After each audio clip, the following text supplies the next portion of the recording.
Okay, so after you've done the foreclosures and you put them into various categories as far as those that are probable, ones that are little equity, probably postponed, and probably canceled, I want you to go back to the ones that you captured that are potentially properties that I could go and bid on, and then go through them again and try to figure out which ones might be good.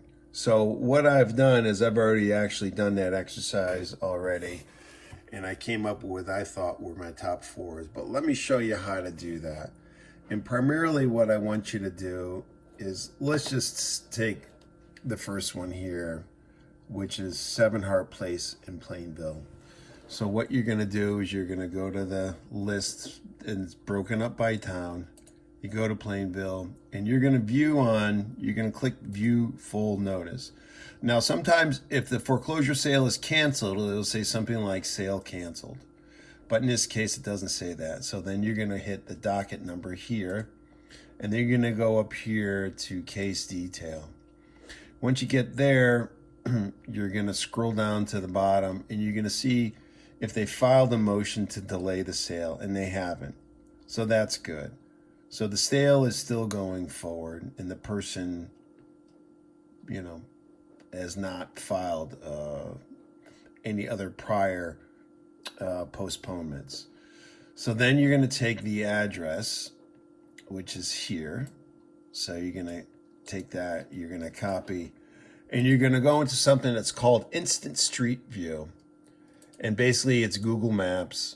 That's the website I use. And you're going to click on it. And there's the property, because we saw it in the ad when we went to view full notice, right? A lot of times they have the property.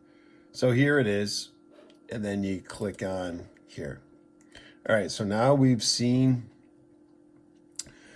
that the property's here. And what I want you to do is primarily the type of houses that we're looking to buy are properties that are in residential neighborhoods, not on busy streets.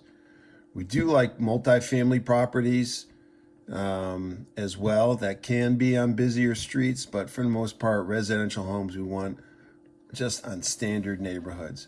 So we're gonna go look at this, and then you're gonna click on here, click on the map, and you can see where it's located, and you want to make sure it's on map and not satellite. That it's on satellite, not map, because map will give you this view, which doesn't show you the properties around it, but you want to look at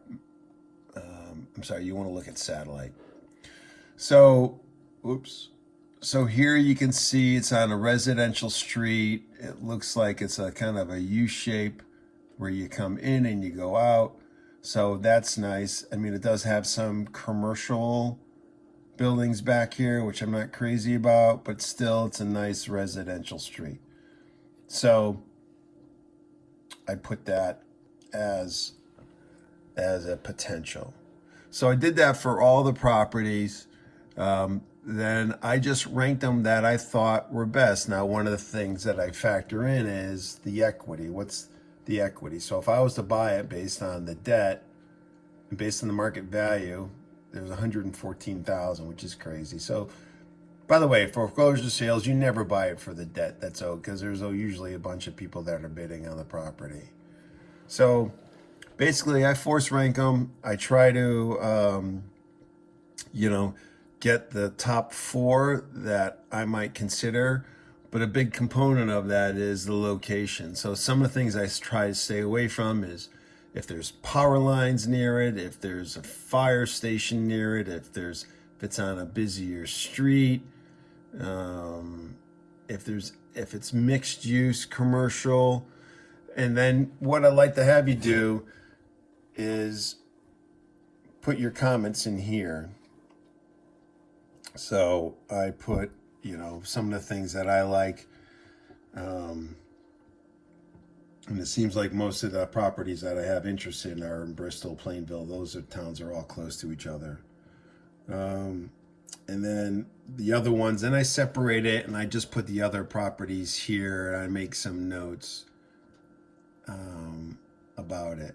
So that's kind of what I'm looking for. I hope this helps, and this is something that I'll give feedback on. But basically, you'll get the report from the virtual assistant on a Sunday. She needs to provide that to both of us.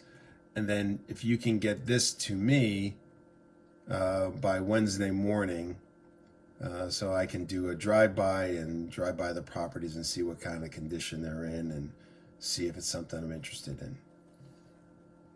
Okay, thank you.